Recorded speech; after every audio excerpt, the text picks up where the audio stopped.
Hi everyone, this is Sandy Alt reporting from the wild, and this is the audio podcast companion to my blog on Substack.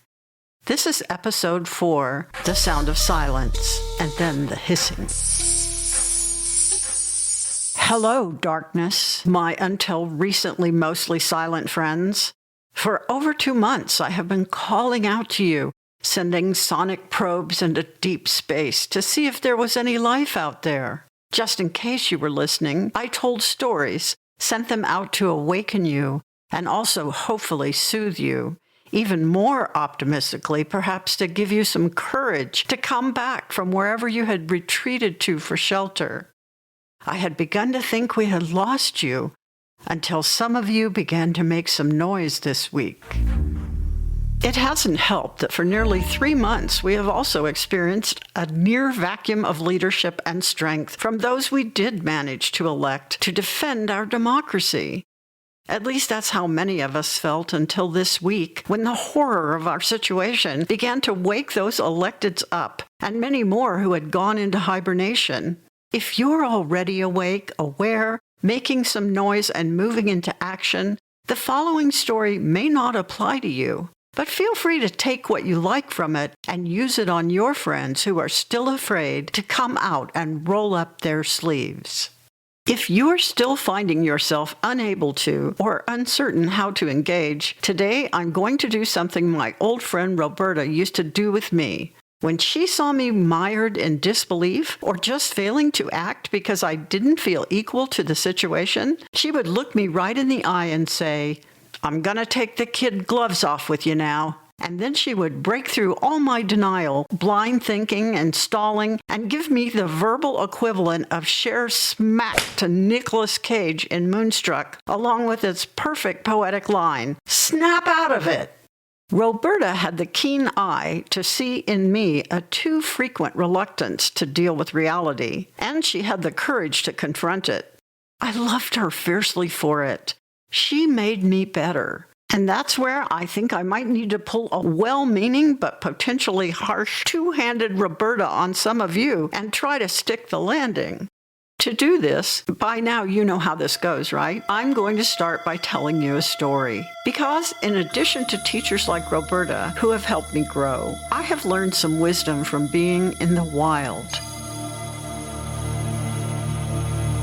This tale is about a time just a few years ago when I was hiking with my wolf companion Chaco in the foothills of the Rockies on a trail that led between slabs of uplifting red rocks to a pinnacle with a breathtaking view over thousands of acres of undeveloped rolling mountain meadows and forested slopes. On this day, a beautiful blue sky stretched above us, dotted with a few cotton puff clouds.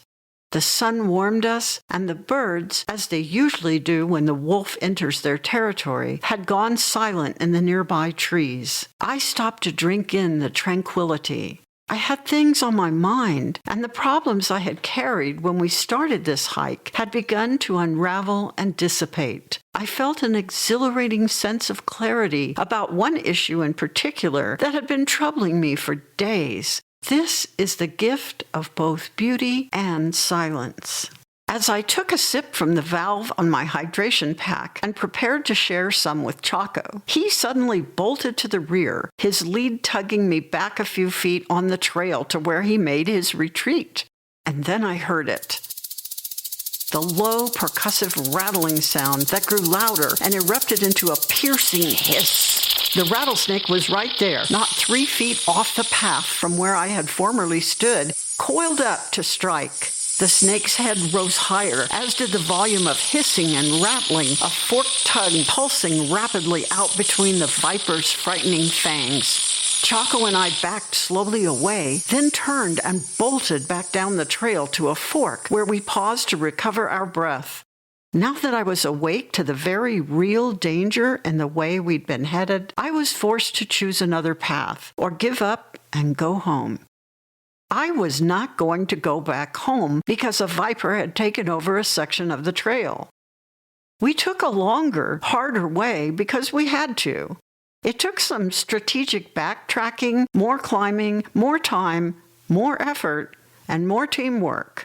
But we got to the pinnacle. I thank Chaco for saving me that day. Sometimes you need someone to give a big tug on your proverbial leash, or, as Roberta would do, take off the kid gloves and give you that verbal smack, and help you redirect. So let's do this. If you've been licking your wound since last November, okay, you did that, but now snap out of it. Or if you think you can go on with all your plans just like you always have, la la la la la, you now know that you can't do that, right? Think of France and Germany when the Third Reich was taking over, and start making other plans. Or if you've been twiddling, stop. Stop whining. Even worse, stop making small, impotent posts and pledges on social media that serve only to make you feel like you're doing something. Stop making little snarky jokes that point to the other side's stupidity. The threat is real. They know better than most Americans what is really going on here right now. Spend your snark and joke rations helping people realize what is happening, not joking about it. The slithering things are trying lots of stuff, yes, and some of it isn't initially flying, but they have been planning this for decades. And they have a lot of very clever people who know that once is never enough to push through some of this cruelty, and chaos works to their advantage. They are committed to continuing until they have deleted our democracy. Do not do shit that involves looking away, that minimizes or jokes about where we really are. Haven't I warned you about getting distracted? And if you've been indulging in none of the above, but simply sitting contemplatively in the silence so you could gather your strength, then for frack's sake, wake up now! Because the snake is coiled up and already striking. It's time to get moving. The threat is real. Time to snap out of it.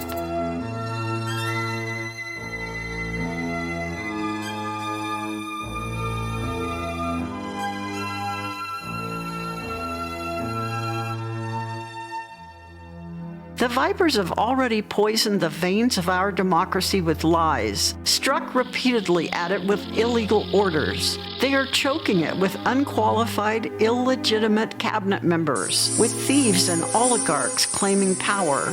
They've sunk the fangs in with orders to defund the government, while escalating their grift and corruption and nepotism and cronyism, summoning more vipers by pardoning criminals and abolishing justice, and slithering about, endangering our citizens, our allies, and our future, hissing about how democracy is so over and what we need is a dictator. On the ground, wherever you are, find some place to get in the fight. Join your county Democratic Party. Call all your elected representatives and keep the pressure on them to stand up and oppose, not to cooperate or capitulate. Run for office, any office. Start or join an indivisible group. Volunteer for a legal aid group, a shelter, a food bank. Find out how to help protect immigrants in your area. Stay informed and hold up the truth and suffer no one's lies or bullshit without countering with facts. Connect with those in your community who are already back to the battle. Support good sources of truthful media and cancel your subscriptions for those outlets who lie, minimize both sides, and/or capitulate to the head of the snakes. Engage and bring others along with you. And even if we have to do a lot more climbing or take a longer route, we will find a way forward together. Wherever you're at right now on the trail, I hope you will stay alert, follow the wisdom of our wise teachers speaking out today, and those who showed so much courage before us in defending our democracy. And take steps to help ensure that it survives the onslaught of the oligarchalypse. This has been Sandy Alt reporting from the wild. You can read and subscribe to the companion blog to this podcast on Substack. Take care.